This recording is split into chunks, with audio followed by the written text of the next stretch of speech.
Awesome.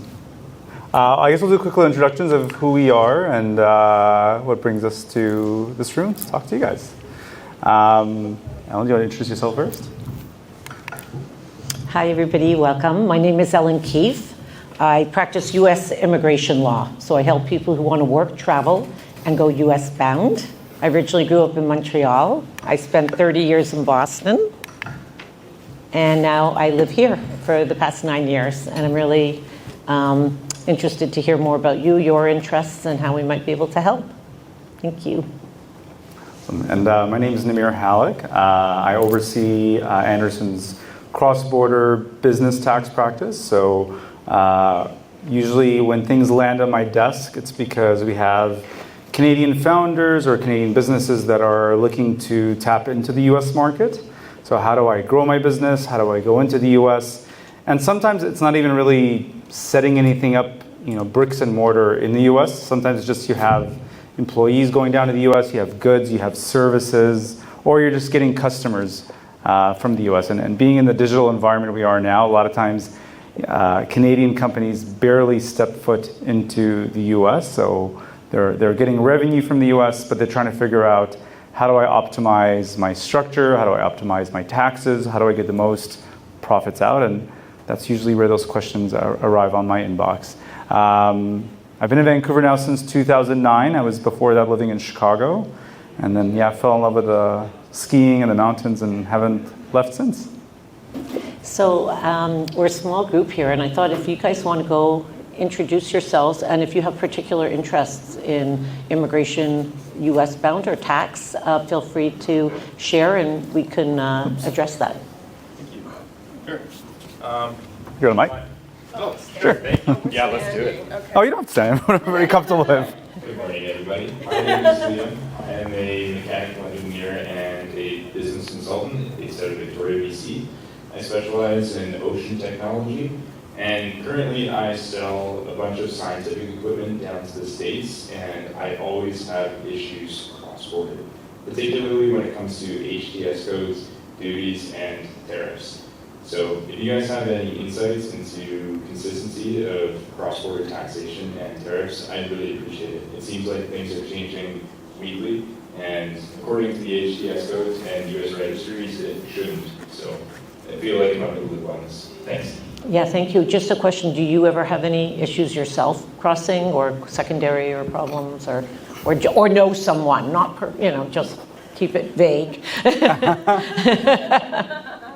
That's a really good question. Yes, in the industry, there have been a few people that have been consistently targeted. It seems like once one person is targeted for cross-border, it seems they continuously get targeted. However, I have found if I'm trying to get into the States, I'll take the co-vote. Very nice. No issues there for me. Thank you. Okay, thank you so much. Nice to meet you.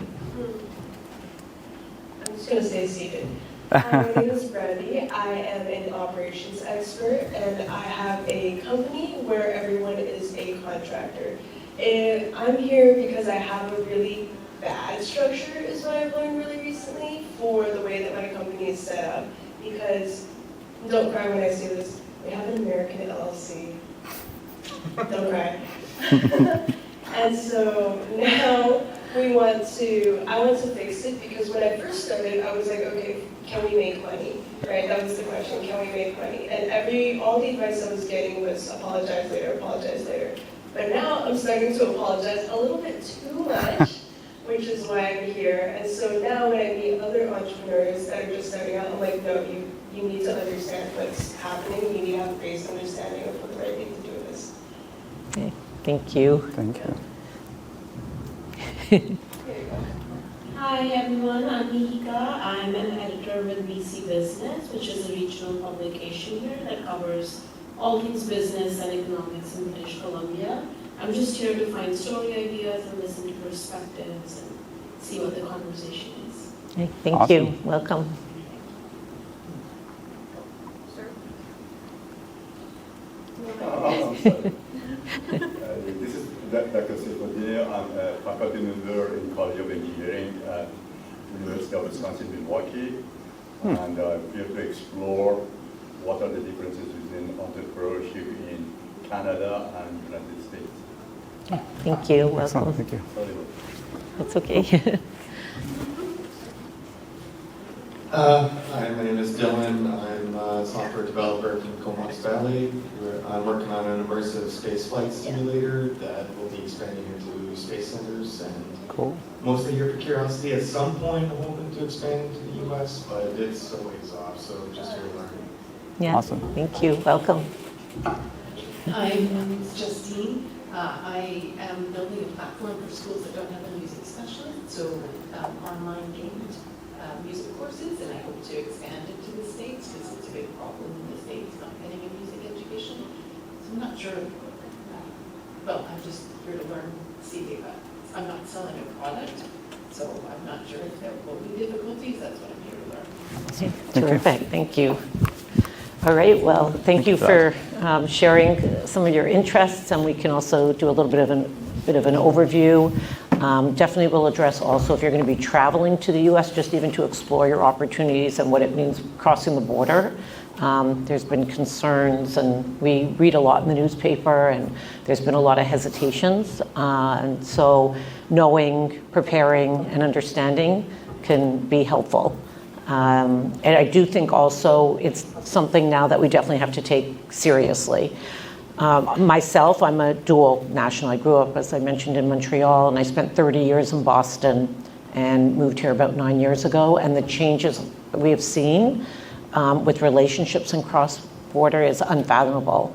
However, it doesn't mean that people aren't crossing and starting businesses, and whatever administration is in place or feelings people feel about it don't need to dictate people's lives, because there's a whole world going on, and politics is politics, and you look through time and there's the ups and the downs and upside downs. So I think now it's mostly about due diligence, awareness, and understanding and preparation. So do you want to start with the tax piece, or do you want me to? Yeah, I'm going to also tell you guys a little of what I've been seeing. I would say, regardless of whichever direction the U.S. elections go, being a cross-border tax firm, we'll get a flurry of calls always after every election cycle. And it could be either way, by the way. It could be Americans saying, I'm done, I'm out of here, I want to come to Canada. What does that look like? And that could be just for their own personal reasons. They've decided they want to move to Canada. Or it could be the other direction. It could be Canadians saying, hey, I'm really excited about the direction of what's happening in the U.S. and tell me what it means to immigrate to the U.S. Tell me what it means to set up my business in the U.S. What's been really interesting is I guess one development that I've seen a lot of, and that's why also people are asking questions, not just tax, but they're asking immigration and business questions, is in the tech space, a lot of tech companies, a lot of the tech business owners are finding that if they want to tap into the US market, they want to access more capital, they want to get the talent that you find in the US, there's a migration happening south. There's a lot more of a migration of Canadian companies looking south of the border. And that has when you say you're moving to the US or you're doing more business in the US or you're expanding to the US, that's a really wide lens of what that can look like, right? And often what a lot of Canadian founders find themselves off guard with is, I'm selling a product to the US, or I'm doing, I have maybe an employee going back and forth, or a contractor that's not even on my payroll. And they find very quickly that they have some sort of U.S. tax exposure. They have a U.S. filing requirement. And that usually catches them off guard. Because they'll say, well, but I'm a Canadian company. Like, I have no other presence in the U.S. other than I happen to get a U.S. customer. Or I have a person going to different conferences or trade fairs. Why do I have a U.S. exposure? Why should I be worried about this? And so there's the thing about the U.S. is there's two different lenses you have to think about as you're expanding. There is the federal level, which is IRS versus the CRA. And with that, you have a treaty between US and Canada, which gives you a lot of protections as a Canadian company, assuming you have shareholders that are also Canadians. You could also be a US shareholder, but as long as you're either a US or Canadian shareholder. But the eligibility for those treaty benefits are critical, because it means that you can do a lot of business in the US before you reach this threshold that says, okay, now you have a US tax exposure. But the nuance with the US is you're not only dealing with the IRS or the federal level, you also have 50 different states, and then you have the state and local jurisdictions. And so that's about 11,000 plus jurisdictions that you're dealing with. And so that's where it gets a little bit tricky. And part of the issue, especially when you're a founder, you may not be thinking about this right now because you're thinking, well, okay, I hear you. Right now I'm focused on my business. I want to grow the revenue, and I want to grow a customer base. I'll deal with this later when it's an issue. The problem is if you ever get into a place where you're doing a due diligence, or you want to do an exit, or you want to sell the business, that's where most of due diligences fail. It's usually when they're reviewing your overall company, it's usually around the state and local tax. So the state and local tax, which often we just say we're going to overlook, I've got my T's crossed and I's dotted on everything else. Because again, you're dealing with 11,000 jurisdictions and they all have different rules, they're not harmonized.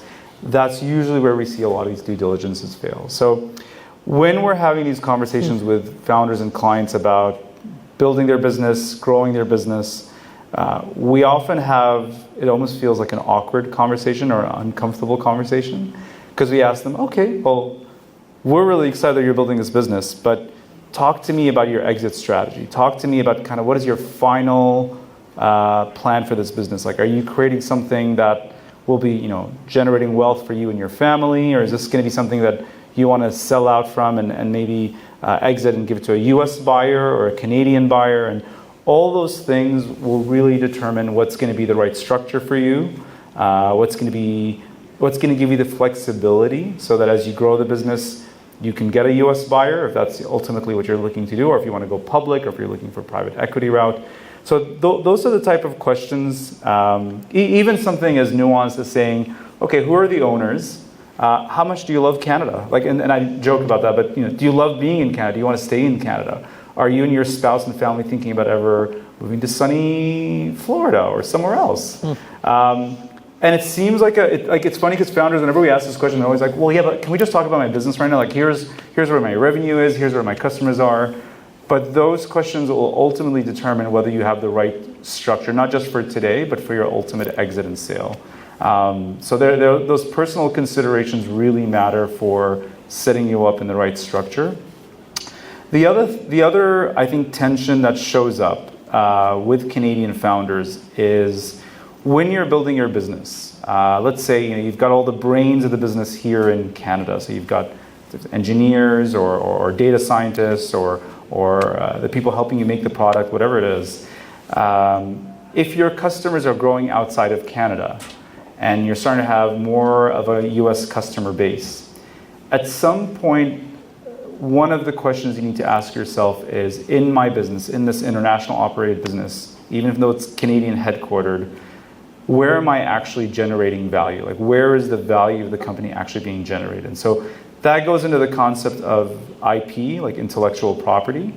And these are the type of questions you want to ask yourself very early on. Not just where is the value being generated, but where do you see the value being generated in the future? Like, are you going to be hiring more employees in the US? Are you going to be looking to get more customers in the US? Or is there going to be more brains of the business generating value for you in the US? Because once that happens, if more of the value is being generated in the US, then you've got this tension of figuring out, well, where should my intellectual property actually reside? Should it stay in Canada? Intellectual property, by the way, can mean lots of things. It could be like, I have this phenomenal customer list, like a bunch of customers that no one else knows how to access these customers. Or I've got a process, I've got a algorithm, I've got a manufacturing idea that no one else can access. Well, that's your intellectual property.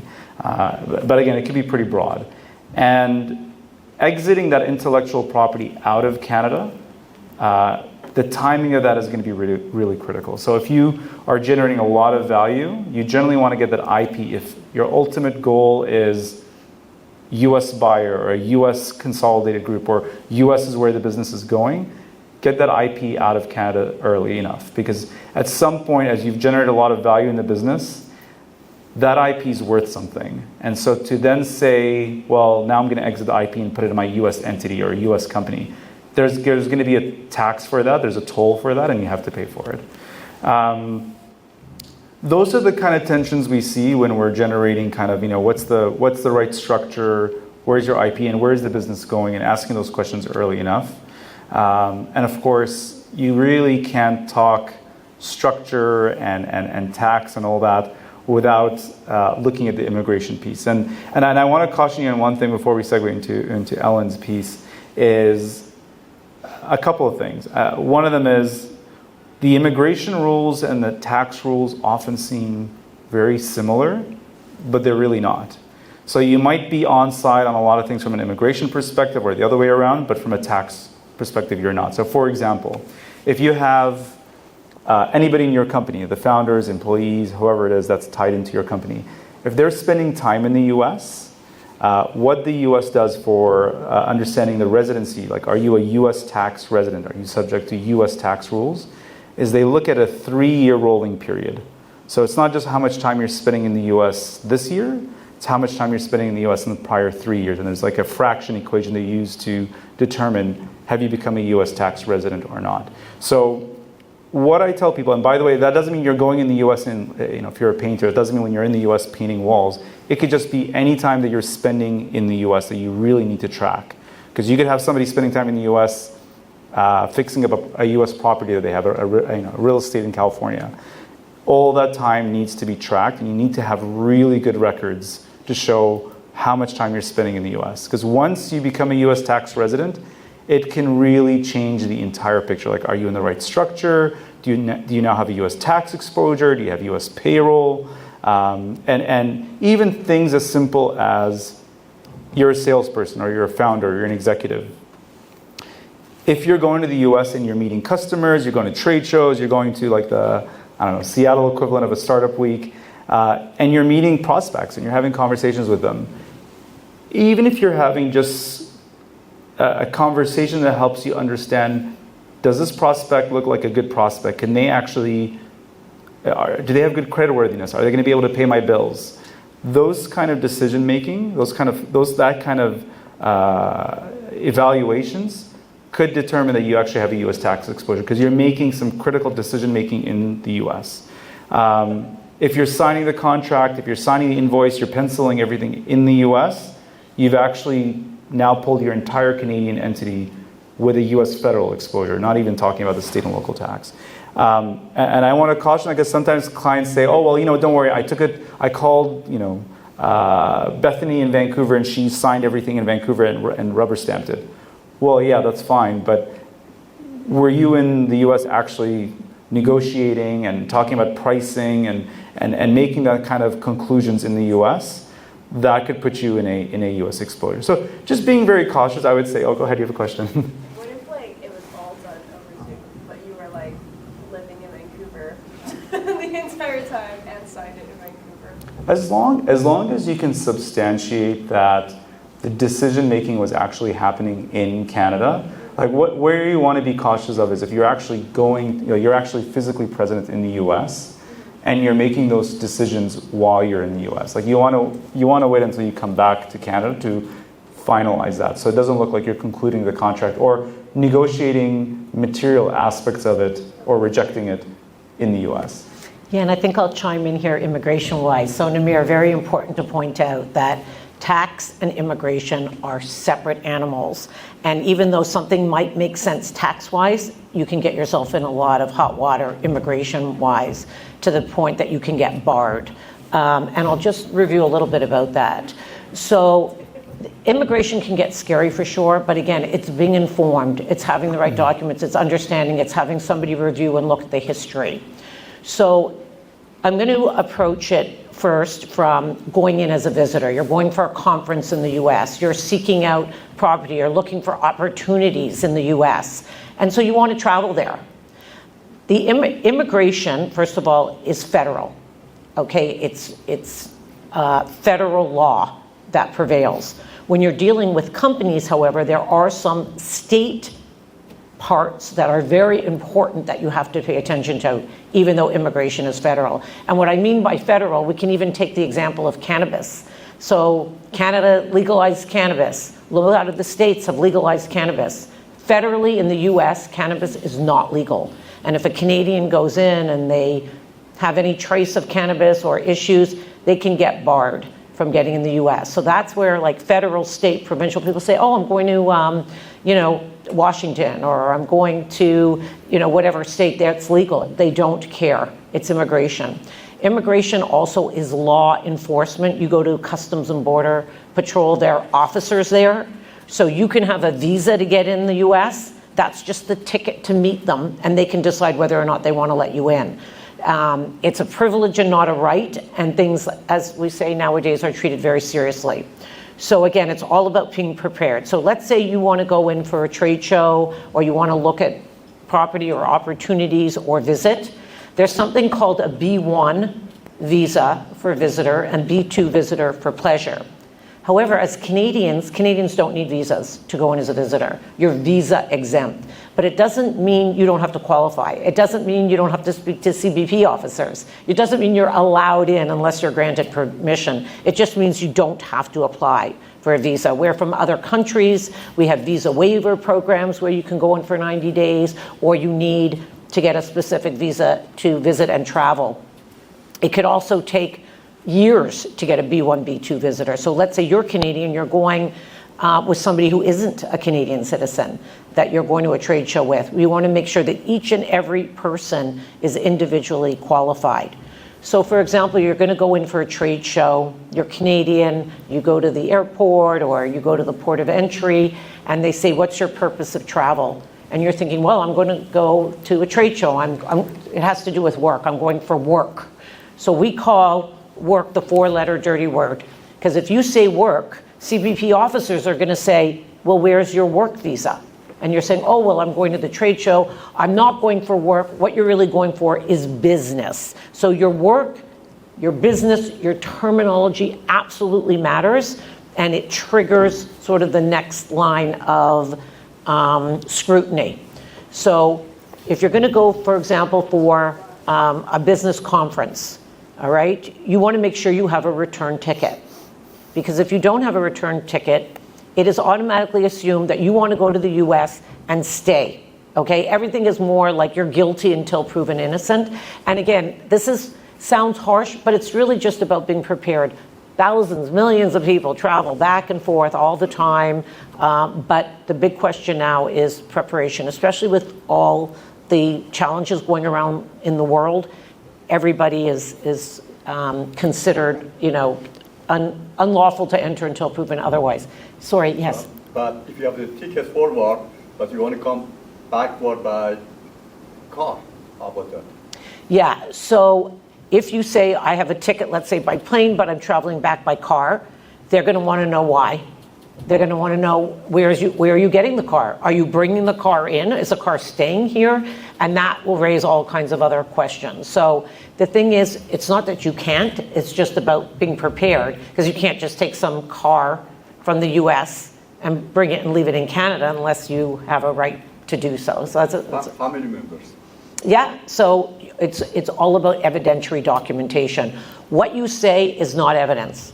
Where your documents are is proof of evidence. So, for example, you're going for the conference, you have your return flight, or if you have family members, somebody's driving you back, who's the family member? What's their phone number? They can call them. Where do you live? What's your relationship? It's a high level of scrutiny.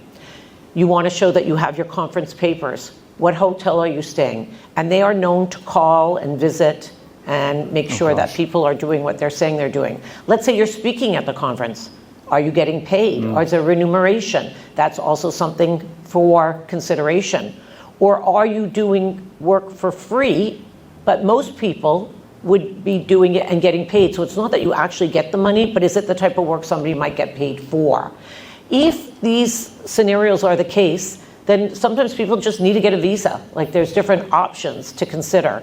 If you're truly going for business, okay, under the requirements of the business, and also because there's certain requirements, each case is individual and everybody has a different level of scrutiny, okay, when they go in based on their situation. So let's say you're going in and you know what, you're thinking, I might want to hire someone from the US, so I just want to go interview people, but I'm an engineer. And you know what, I'm going to bring my HR person because that will be helpful to me. So you go in, you're both Canadians, and you say, where are you going? And I'm going to Boston, and I'm looking to hire some people. And they say, well, what do you do? Well, I'm an engineer and I own this company. And then the person beside you says, oh, I'm going as well from the company, I'm HR. And they'll say to the HR person, well, do you have a work visa? And they'll say, well, what do you mean? Because the HR person, their work is to hire people. And if they're going to the US, they're interviewing people, so they're doing work, but you're going for business. So it depends on the scenario. So if the HR person or the type of work you do in Canada is being done in the US, that's no longer necessarily considered business. It could be considered a work in which they need a work visa. So it's more just understanding the different cases and providing the documentation. So I'm just going to go back to this business visit because you're looking for opportunities in the US and you want to visit and you're a Canadian and you're visa exempt. So again, we talked about work being the 4-letter dirty word, because if you're not working, you don't need a work visa. But if you're going to do work, you're going to explore work and you're going for business.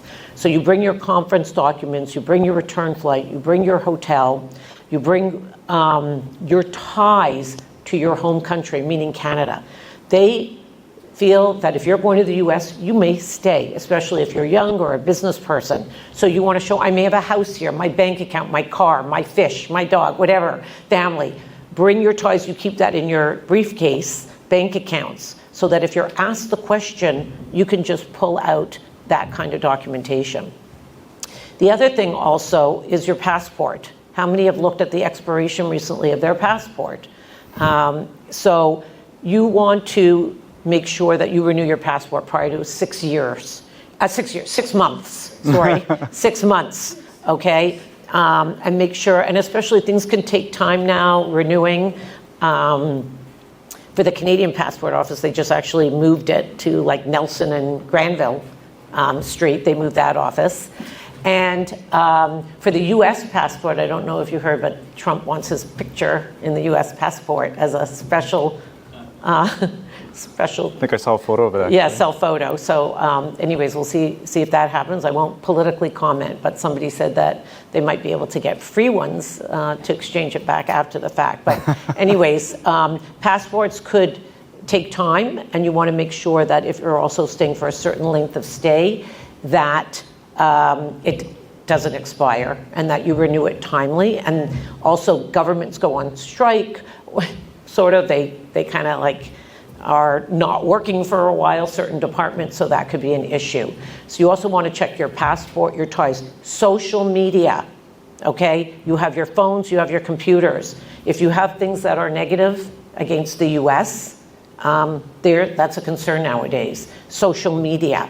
Know that if you bring a device, it can get searched. They may have reason that they decide that they want to search, they can confiscate it, they can copy it. I mean, there is certain levels that they have to go through, but it's all about being prepared. If you're going for a week and you're bringing, 20 suitcases, business clothes, and they think that you're working there because you have a headquarter there, to be concerned. So again, it's all about preparation. When you go to the port of entry or the airport, you check your passport. You make sure it hasn't expired.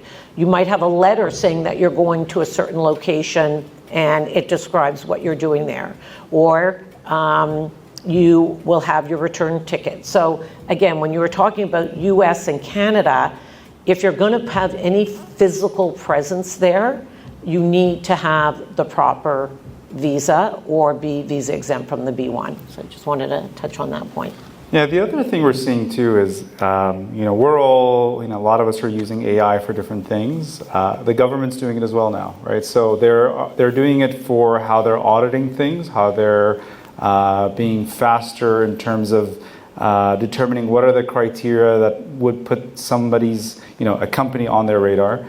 And the other thing too that hasn't been prevalent before that we're seeing more of is there's better communication between tax and immigration. So when a company or an individual is not staying up to date on their tax filings, or they're not being diligent or responsive on it, it is impacting what happens when they show up at the border. And so we've gotten questions from clients where they say, oh, I was surprised that they were asking me about X, Y, and Z related to their company or their filings. So that has been a development where the two different worlds are coming together and impacting how they're running their business. Yeah, and the other thing, just on the state level, I just wanted to add to that is, it's a much lower threshold in the U.S. for any of the states to also tax you. So often we have clients that'll go to like a trade conference or a trade fair, and from a federal perspective, like U.S. IRS versus the CRA, the IRS will generally say something like that is not going to create any sort of what we call permanent establishment. So it doesn't mean you actually have to file or be exposed to U.S. federal taxes. But states have a much lower threshold before they say, I think you have sufficient contacts in our state. You have the privilege of using whatever we have in our state, if it's our roads, or you're going to our trade fairs, you're staying here. That physical presence in that state, if you do it enough times, could actually have you exceed the threshold of being subject to state taxes. So just be conscious of that when you're dealing with the U.S., even if you have protections with the U.S.-Canada treaty. A lot of states also don't adopt the treaty. They just say, like California is a good example. They look at the U.S.-Canada treaty and say, we're not adopting this, so you have less protections as a Canadian company doing activity in California. I want to also just touch on that, we talked about the B1, B2, like the visitor for business, but what if you want to go work in the U.S.? Canadians have a lot of opportunities. So we have the TN, which is the trade NAFTA, which is up for review, which is the CUSMA USMCA previous NAFTA, where there's 69 different professional categories. There's engineer, there's things in media and press, there's architects, doctors, lawyers, just many professional, like 69 different professional categories. Many of them need degrees, some need certifications, some don't. It's based on your work experience. But that's been a really wonderful opportunity for Canadians. You don't need a visa. You go to prepare your documents and you go to the port of entry and they will adjudicate your case right then and there. If you are bringing family members, they get what's called a TD, which is a dependent of the TN, the primary applicant, and they can come along. However, the person who comes along cannot work unless they have their own visa. If the person that comes along is not a Canadian, then they do need a visa. So there's all these ifs, thens, and buts, but TN is a great opportunity. The other thing also, if you have a business in Canada and you want to expand to the US, they have something called an L visa, which is an intercompany transferee, an L1A or an L1B, and it's for executives and managers and specialized knowledge, except you have to have worked in the Canadian company for at least 1 year full-time out of the last 3 years. You can open up a new business in the US, which would mean you could first get a 1-year visa, but if you've had it for longer than 1 year, the L1B you can get up to 5 years, and the L1A up to 7 years. You get 3 years, 3 years, and 3 years, 2 years, and 2 years. Anyways, I won't get into the weeds, but I just want to expand in terms of opportunities. So we have the TN, which is non-immigrant intent, meaning you have no intent of remaining in the US. You're just there to do your business. TNs can go up to 3 years, but people can renew. We have people on TNs for over 20 years, as long as they're eligible. The L, the intercompany transferee, you get whether it's an L1B for 5 years or an L1A up to 7 years. That's a dual intent, meaning maybe you want to get a green card eventually, and that you can segue with certain applications and qualifications to get a green card and then perhaps citizenship. We also have what's called an E1 and an E2, which is a treaty trader, treaty investor. So let's say you're doing trade with the US, you're not going there, you're not setting up a business, but you're doing substantial trade. So over 50% of your trade, which was the question we had earlier, with the US, that trade visa allows you to cross the border and go back and forth as long as you meet the criteria. The E2 is the treaty investor. So you set up a business in the US, and there's based on marginality and substantiality. And as long as you keep up your business, you can renew that as well. It's up to 5 years. So, there's some really good opportunities. Also, when you're getting a visa, just if you're going with your spouse, do they want to work? So for example, L visas, the person who comes with you can work, and they can work anywhere, where the L person primary has to work in the business that they're going in. However, the dependent is dependent on that L staying there and continuing to work, but that's a nice option to consider when you're going with a family member. Same with the E. But when you go as a TN, the Treaty NAFTA, the dependent can come, but they cannot work unless they're eligible. Or if you have kids, under going to school under those, and what's required and what's permitted and what's not. The other thing I'm going to mention is the H-1B, which is a specialty occupation visa. A lot of students who graduate, there's a certain number, 65,000 for undergraduate and 85,000 for graduate. That scrutiny is going to a higher level now. You may have heard where the $100,000 where an employer now has to pay because they feel that they do not want foreigners coming into the US and taking jobs of people in the US. So they're adding some additional scrutiny to people who under the H-1B want to work, and that's why increasing the bar of the $100,000 requirement. So the visa options, it's like alphabet soup. There's all different types of visas. We have for O visas for very high experienced people. We have visas for people who are in the arts and scientists, actors, sports people, government.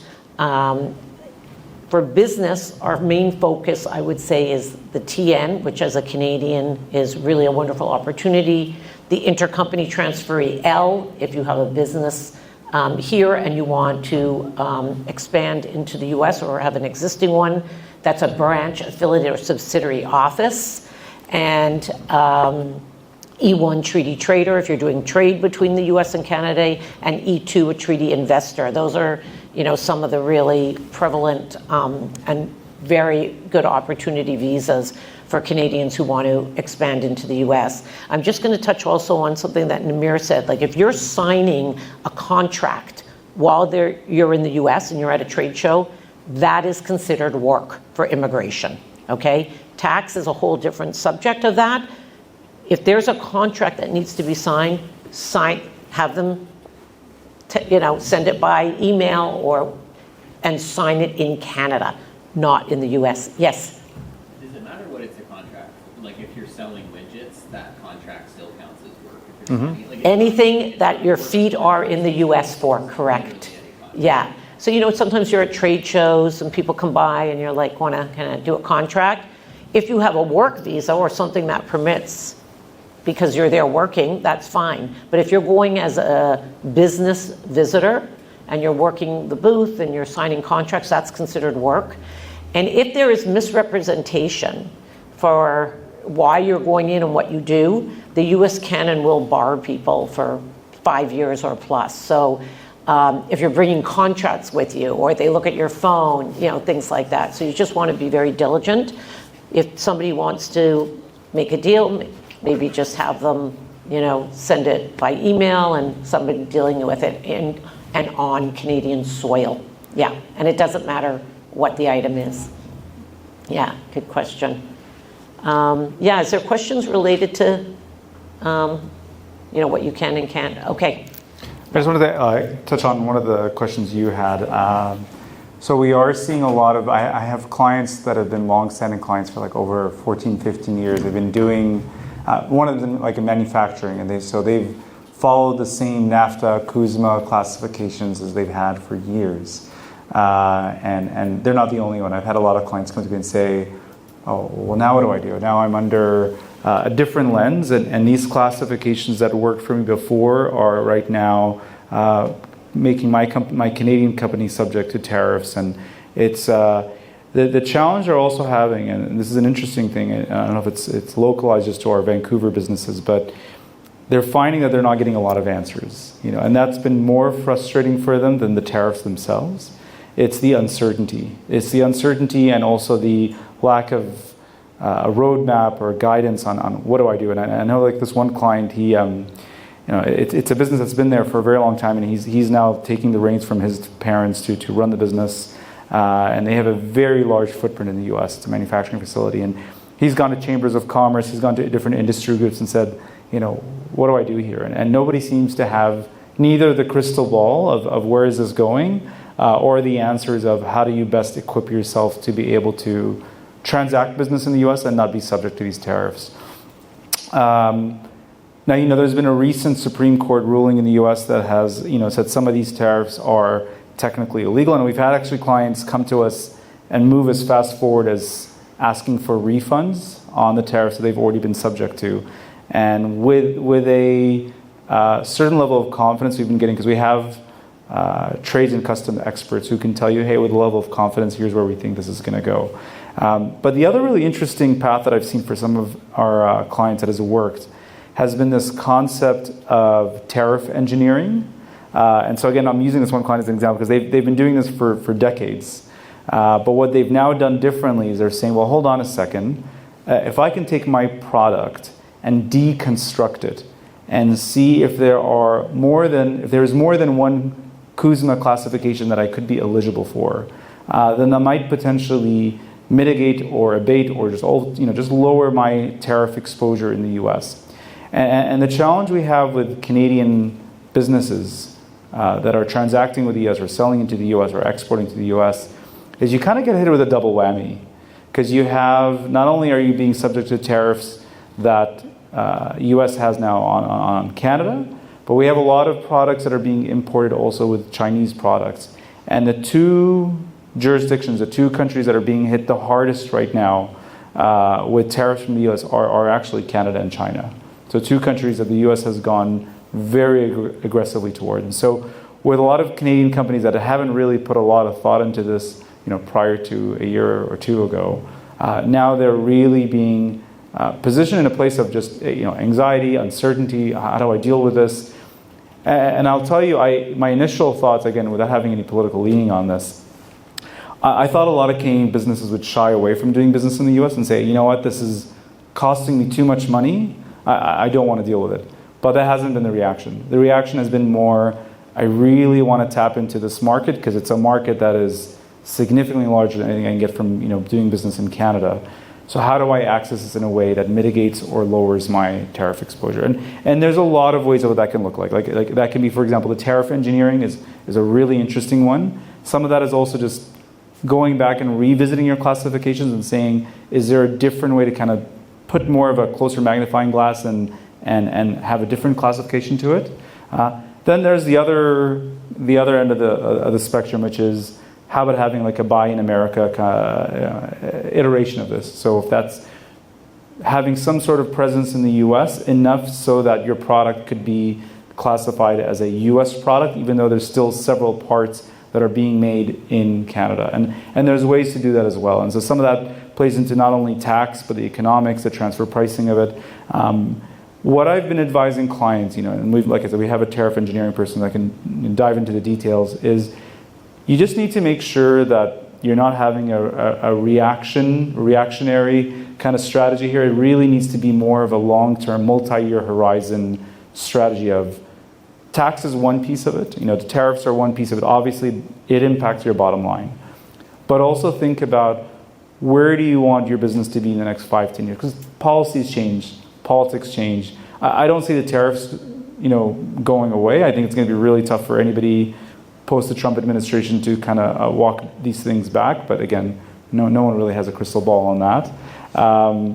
But I think if you're going to have a strategic shift in, whether you're moving a manufacturing facility to the US or having more of a US presence, it should be more of a strategic pivot and not just reacting to, well, now I need to have American product or I need to have more of a US-based brick and mortar. And also, you're finding in all just the people, but in the goods, things are getting held up at the border, which, goods are being held up, which causes a lot of delay. Again, we don't know what the future is, but there's two sort of camps. Right now, people are trying to see, can I get done what I need in Canada, or are we going to produce it or be able to do a better job here with that? And then under the current administration, the incentive was to get people to set up shop in the US, right? Because they want the business to thrive there. And some Canadians were saying, I can't afford to do business with all these tariffs that I'm I have no other option. But that is quite an analysis to do, and it's also both in the tariff tax, but also in the immigration end of people. Like, if I'm setting up business there, how do I get there? How do I get my workers there? And how do I get visas to make sure I feel more comfortable? I just wanted to address also one other thing, because we were talking about the B1, B2 visitor. A little bit of a segue, just to alert you, what's called the I-94, which is your entry-exit document. And when you fly, you look up online, the I-94, you go on to the government website, and it says when you enter and leave the US. A lot of times that information is incorrect, so you want to make sure that you verify it. But that I-94 governs the amount of time that you're eligible and allowed to stay in the US. So when you go in with a visa, this I-94 might say you may have a 6-month visa, but you're only allowed in for 1 month. Also, if you're in for 30 days or more, if you're not flying, or there's, sort of carve-out provisions, you need to make sure you're registered. So that's something new, is this 30-day registration. So make sure that you know and you understand your I-94, and that you carry that with you when you're in the US. And students, F1 students who have CVIS, which is their student eligibility, have also been known to, been scrutinized about this. So I just want to put that on the alert before I forget, is to make sure you look up your I-94. And Canadians usually aren't aware because we're visa exempt, but that I-94 governs your stay. And if it's incorrect, you want to make sure that you have that corrected. So just segueing, and I'll let you go back to the tax on the goods. I wanted to flag something else that you had initially commented on, is how someone can get flagged and it can affect your company. And so when you are sending employees or other people from your company there, make sure that the due diligence on immigration, that they're vetted. 30 years ago, they could have had an incident that US goes back from the beginning of time, that they may need a waiver for, or they may be impermissible, or that it's not on their radar and they didn't look for. So everybody should really get vetted from your company before they enter. Set up a consultation, just have them go through and be prepared. Some people maybe shouldn't go to the US now. I mean, that's also an option. So as an employer or sending anybody in the US, make sure that they also are individually vetted so that your company doesn't get flagged. Yeah. Yeah, and just to add to that as well, I think the amount of time that any of your employees are also spending in the US, or even contractors, really does need to be tracked, and that some of those payroll tax obligations that might be there for your employees would be a responsibility the employer needs to be cognizant of and literate of, so that they can inform the employee what are the do's and don'ts when you're spending time in the US. When does that registration for more than 30 days? It's already in place? Yeah. Wow. Yeah. As of 2026? Yeah, it started, actually it's been in place for a while now. Yeah, in 2025 it started. Yeah. Yeah. And it sounds all scary, but it's really about being prepared. I mean, thousands and millions, we were saying, of people cross the border all the time. If you have 2 passports also, like I'm a dual, Canadian, US, I just went to Boston and Montreal. So there's no direct flights right now to Boston, sometimes in the summer, but as we know with fueling, flying is going to be a little challenging too with flights. So I take my Canadian passport, I flew through Montreal, okay? When I'm in Montreal, I have to pass through customs. From Montreal to Boston, then I show my US passport. So the country wants you traveling and entering on that passport of origin. So when I'm flying from Canada to Canada, I bring 2 passports. I use my Canadian passport. When I flew from Montreal to Boston, then I showed my US passport. Going back from Boston to Montreal, then I show my Canadian passport. Then Montreal to Vancouver, back to my Canadian passport. So, it's always been, a lot of these have already been on, legal and on the laws, and they just haven't been enforced. So now what's happening is that a lot of the laws that have been in place a long time, there's just stricter enforcement. And then also what's going on around the world, there's just a lot more sort of scrutiny and policing over it. the whole thing is about being prepared. Mostly, people who are prepared, they go through, they have a lovely time and, make their way into the US. And then people who are sort of caught off guard, run into some other scrutiny, they can go into secondary inspection. The thing is, when you're talking to the CBP officers, to be, very serious, only answer the question that they ask with enough detail that's needed. Some people start to go off into all kinds of stories and, end up kind of trailing off. Yeah. Awesome. All right. Well, does anyone have any questions for us? before we wrap up? Yes? Maybe really naive, but are there, if I'm selling something online and there's nothing tangible, is it the same, there are no tariffs or is the taxing, how is that different when you actually have a product or you're selling an online course? So from a tax perspective, I would say that the rules have started to catch up on kind of the economic realities of, I think prior to, I think it was 2019, especially on the state level, it did require generally that you have some sort of physical presence in states. But then they had what was known as the Wayfair Act that came out. And essentially what this is more of a reflection of the economic reality today of a lot of times we're transacting goods and that are completely digital. And so they wanted to level the playing field so that if you have a brick and mortar store, on Main Street, Idaho, they're not finding themselves at a disadvantage because a Canadian retailer can deliver the same product or the same service and not be subject to the same tax. So the threshold for whether you're going to be taxed in different states, again, it's much lower than when the IRS will recognize that you're now subject to US federal taxes. At the state level, you need to have sufficient contacts in that state. So that can come from a lot of different ways. Kind of a simple way to think about it, or kind of a bright line test, a lot of states will give you what's known as economic nexus. So that concept, just what it means is, what is the dollar value of sales that you have or revenue from a specific jurisdiction, a specific state? And some of that could also be based on the number of transactions. So it could either be, let's say you have 100 transactions, so 100 different sales or customers in that state, or $100,000 worth of sales in that state. That can then trigger and say, okay, well now you've triggered economic nexus in that state, and you could be subject to not only filing in that state, but also you could be subject to state taxes. The other thing too is, depending on what is the online good or service that's being delivered, a lot of each state is different. So there's no one uniform law. And what I mean by that is they will characterize, let's say if it's a software as a service or a platform as a service, or if it's a digital good that has a service component to it, there are rules that you have to look at each state to decipher the characterization of that income, and then whether that type of income is then going to be subject to tax in that state. So you'll want to, at the very least, track where are your customers, when you have customers in the US, where are they located? And then from that, track that to say, is that sufficient to create a tax exposure for you? And is there a difference between business to business and business to customer? No.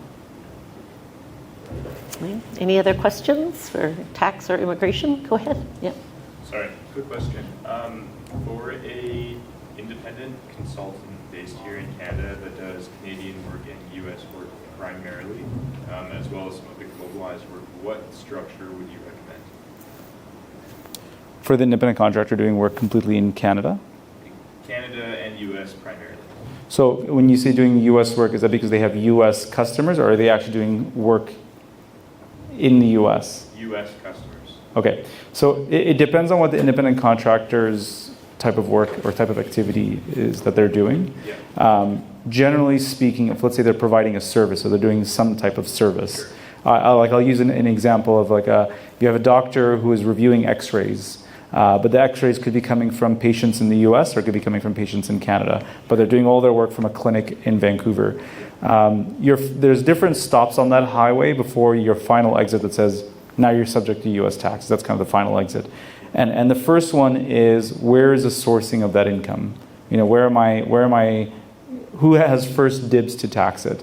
And if it's a service that they're providing, like again, reviewing an x-ray, that if the service is being performed entirely in Canada, then Canada gets first dibs to taxes. So it's entirely sourced to Canada, even though it's a U.S. customer. Yeah, okay. Now, that's a very traditional model. I'm giving kind of like, you've got a doctor sitting there and reviewing an x-ray.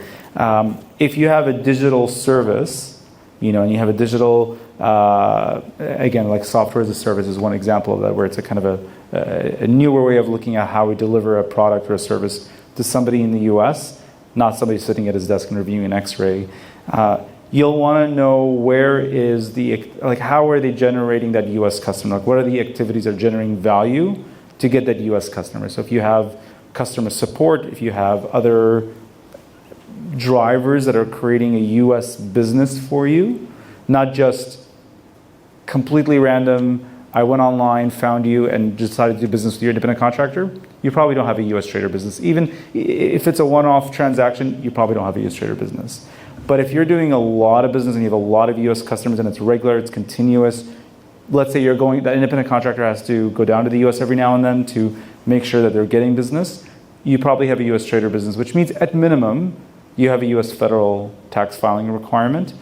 All that to go back to your earlier question, I think if all you have is maybe I have a U.S. trader business, but I don't have a permanent establishment, you're probably okay for now just to have a Canadian entity structure. You don't need to build a U.S. entity.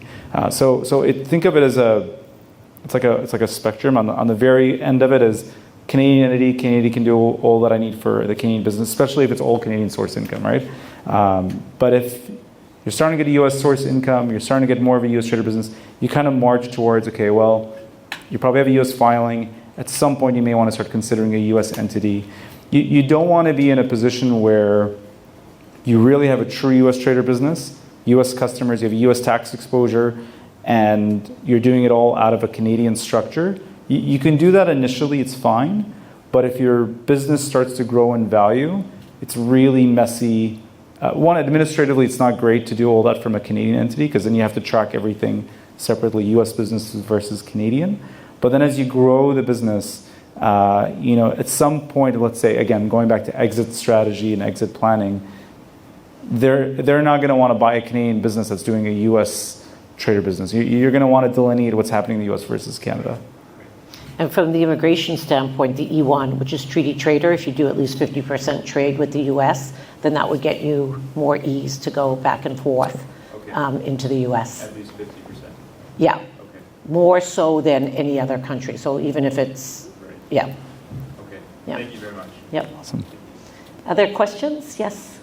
It's niche, but like just in terms of data and like management across borders, like if you're running SaaS or anything that has sort of personal information, certainly as a Canadian only entity, like basically everything ever touches the U.S. And then when you go to the U.S., obviously things have to touch the U.S. Like any advice on, like, do you just have to create two separate sort of like technology pieces that are identical but in different countries? Like how can you sort of have those work together? From like a data privacy perspective or I guess both. Like, if you're functioning entirely out of Canada, but there's potential like sales in the U.S., but they're fully electronic, like they're kind of relating to all of that. So on what perspective are you looking on, the tax perspective or immigration? Like, I'm probably more tax and then data privacy, if that's something you're able to speak to, if it's Canadian. Yeah, I mean, I think if the data alone is being housed in the U.S., just in terms of just where the data is being stored, if I'm understanding your question correctly, that alone doesn't create a tax exposure for you, like where the data is actually being stored. There used to be this concept, and it's evolved again because the tax authorities in the U.S. and Canada are trying to catch up with the economic realities of the ground, and they're not moving as quick, but they're trying to catch up. It used to be like, where is the server located? If the server is located in the U.S., but more critically, do you have control over that server?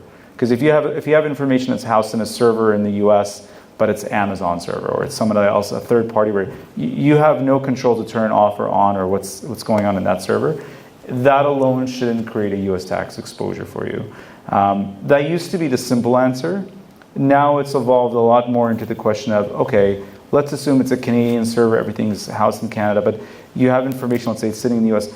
what other activities are you doing to generate value to create a US business? So it's more on kind of the holistic picture for a digital good or service to understand, are you doing anything else in the US that is creating a US business for you? But housing the data alone in the US, again, if it's third-party server, all that, generally it doesn't create any additional US tax exposure for you. Yes. Sorry, I was late. Oh, that's okay. Thanks for coming. I'm not sure if you already covered this point or not, but how does it work if your SaaS clients are in different states and US, and what is your tax exposure? So let's say I'm a SaaS-based company here in Canada, and I create a product and I customize the product for different states in US, and I have my clientele in states. How does that work? Can you talk a little bit about that, please? Yeah, so each state is going to characterize the income differently as a SaaS. So it's going to be, are they going to, first of all, are they going to characterize this actually as a service income or not? That's the first piece, is looking at how they characterize the income. And each state is different. And then the second tranche of that is, once you know what the character of the income is, and you can't look at it from the federal perspective, that's not going to be as helpful on a state level, because the state and local tax, each state is like their own jurisdiction, their own fiefdom. So they will have their own definitions of how they characterize your SaaS income. So that's one. Then the second piece is, well, then do you tax me? Will you tax a SaaS income? And some states will look at SaaS and say, this is not taxable, we're not taxing this service. So you have to kind of do the two-pronged test of how do you characterize it in that state, and then what is it going to be taxed based on that characterization of that income? There are a lot of different pieces that go into, there's a lot of different, almost like a points test that you have to go through in each state to determine that characterization of the income, and then whether it's going to be subject to tax or not. Thank you. Yeah. Any other questions for tax or immigration before we wrap up? Yes? Yeah. Like, I'm very well aware I have a bad structure because I set it up a really long time ago with the LLC. And yesterday I was at the other talk about doing business in the U.S. And they had mentioned that maybe the best structure would be to have a C Corp in the States and then an S Corp here to take advantage of the treaty. I didn't ask this question to them directly, and I also wasn't really paying attention. So I just wanted to know if, like that might be the best structure for me. There's no one size fits all, unfortunately. So it'll really depend on all the different kind of factors and variables in the equation. I mean, you did get one piece right. I mean, the LLC is usually not the right structure. The thing about the S Corp, though, to keep in mind is the only way you can have an S Corporation is if you are a U.S. individual that is an owner. So if you are a non-U.S. individual, you cannot own an S Corporation. So you can have a U.S. citizen living in Canada who still has an S Corporation, and there's advantages for having that type of structure. But if you are not a U.S. individual, so even as a U.S. entity, a U.S. corporation cannot own an S Corporation. And then there's other limitations on the number of shareholders that you can have in an S Corp. But I would say, are you the only sole shareholder? Are there? And are you, if you don't mind me asking, are you a U.S. citizen or a U.S. individual? I'm Canadian. Okay, yeah. So the S Corporation generally you wouldn't be eligible for it. And the challenge of that is if you did set it up, it would immediately be disqualified and turn into a C Corp. Yeah. Yeah, I just learned this news yesterday. Yeah. My LLC is bad, so now I need to Yeah, really really. know how to restructure it. Part of the challenge of why this, I could tell you should go with a C Corp. That's going to be a great answer. Part of the reason why it's not a one size fits all is it also depends on not only your exit strategy, which we mentioned earlier, but also what are your cash flow needs for the business. Because some businesses need the profits out of the entity right away. They want to put it in their bank accounts, and they have other requirements for what to do with the cash. So you're repatriating profits out. Other businesses say, no, I have some ideas of retaining the profits. I want to grow the business. I want to reinvest the profits. So those kind of cash planning needs and what you want to do with the profits will dictate also what's the most efficient way to set up the structure for you between Canada and the US. Yeah. So if there's no further questions, it's a pleasure meeting all of you. And certainly if you have tax questions, to get in touch with Namir, or immigration questions, you can feel free to contact me. So thank you so much for your time and questions today. Really appreciate you all. Thanks for coming, guys.